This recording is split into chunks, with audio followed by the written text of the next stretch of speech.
AngelRose Bed and Breakfast is a landmark around here. And this is the Brocht family home. The Brocht family it's a good German name. It's B-R-A-C-H-T, Brocht. It was a very large family, and they were very influential in Texas when Texas was still part of Mexico. The Brochts came here in the early 1800s. They spread out across Texas, and they were influential in bringing a lot of Germans to Texas. He was a very literate man. He spoke many languages. He was a mercantile. At some point, he left Texas and went into Mexico and had a very successful business in Mexico City. When the French conquered Mexico, he gathered up his family and rushed out of Mexico and came and settled here in Rockport. Eventually they had 11 children, and 3 of them were his sons, Adolf, Roland, and Leopold. And Leopold and Roland decided to open a mercantile here in Rockport, and they were very successful at it. One of the remaining businesses in Rockport is the lumber yard, and up until a few years ago it was still called Brocht Lumber.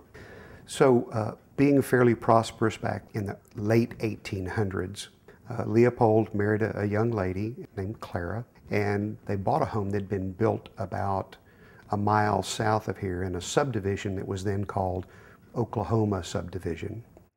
And they lived there for a few years, and they decided that a mile was too far to be from his mercantile, because you had to go gather up the horses in the morning and feed them and hitch them to your wagon and drive into town. And eventually they just decided the easiest thing to do would be to move the house. So they cut the house in 2 or 3 pieces and brought it here by mule train and reassembled it on the lot. And we have a picture of it sitting on the lot after they put it back together. So they brought the house here by mule train and reassembled it on the lot. And he and Clara got busy making a family, and they had 7 children.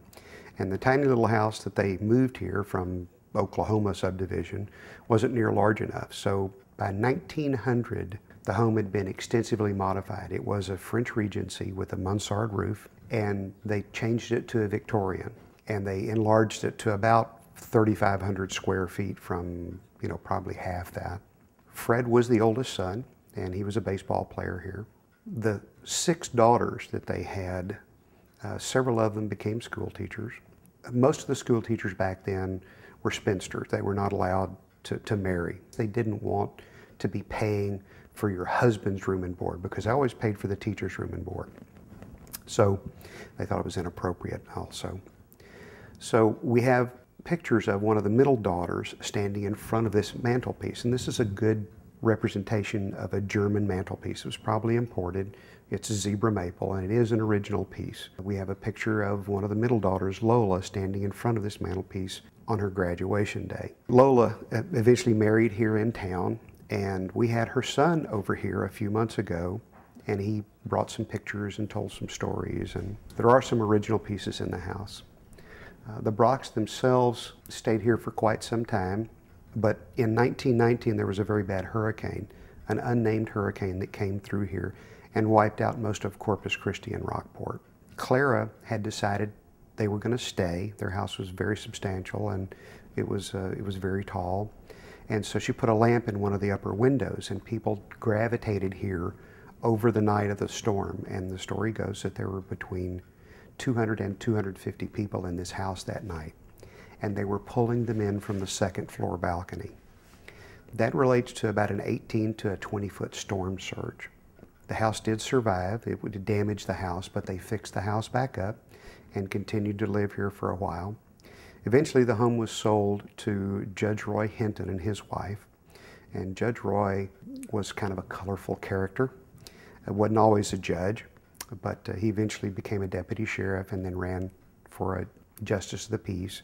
And most people from my age know this as the Hinton House and not the Brocht House, because Judge Roy was a pretty vocal figure back then.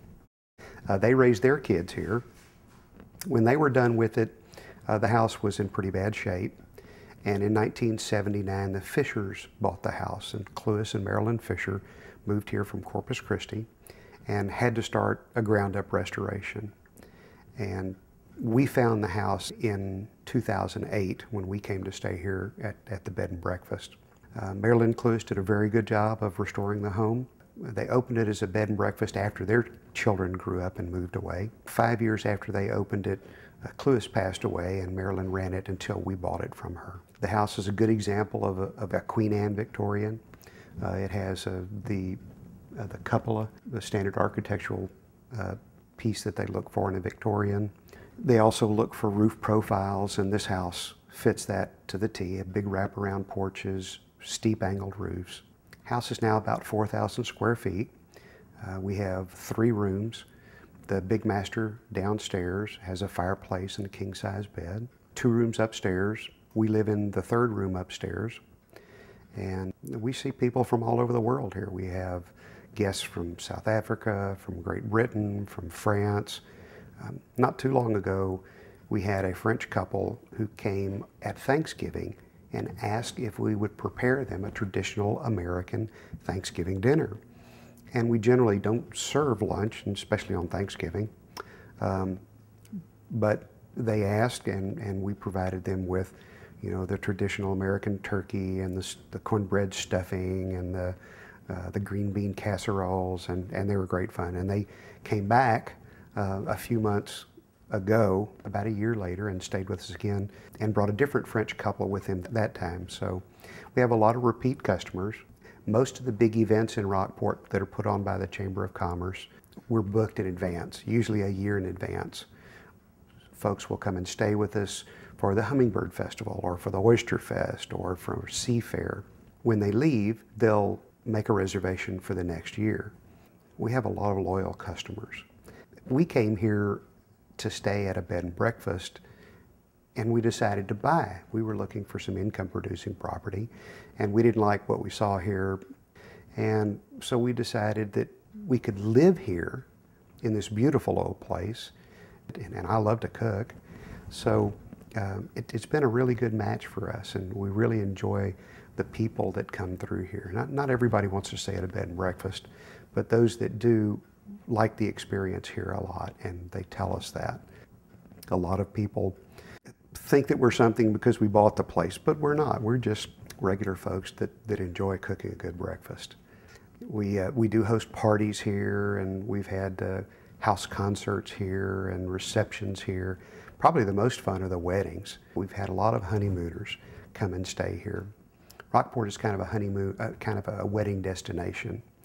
And a lot of people will go have a wedding on a beach or a wedding in one of the pavilions, and they'll stay here on their honeymoon, or they'll put the family in here.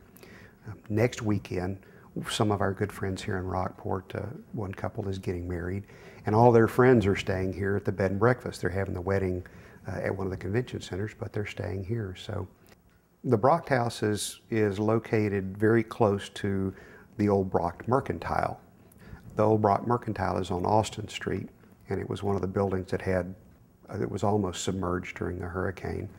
But Austin Street is the main street in Rockport that has all the shops and the art galleries and several of the major restaurants. One of the best restaurants in Rockport is on Austin Street. It's 2 blocks to Austin Street. When you cross Austin Street, you're in Rockport Marina.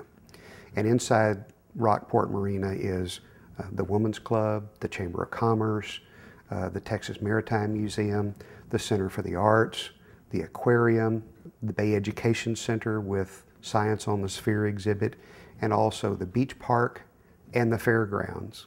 Sea Fair is on the Fairgrounds. The Wine and Foods Festival is on the Fairgrounds. The new Bay Education Center is it's a new facility they just built here, and has one of 60 Science on the Sphere exhibits in the world. Our beach park is Texas's first and only blue wave beach, and that's a designation for a very feature-rich beach and a very family-friendly beach. No pets allowed on the beach for obvious reasons. They groom the beach once a day. They have thatch roof umbrellas up and down the beach for you to use. They have covered picnic tables with barbecue pits. They have playground equipment. They have 2 pavilions on the beach, large pavilions with lots of shade and restrooms and big barbecue pits. Water is very shallow for young children. It's just a very nice beach park to be on.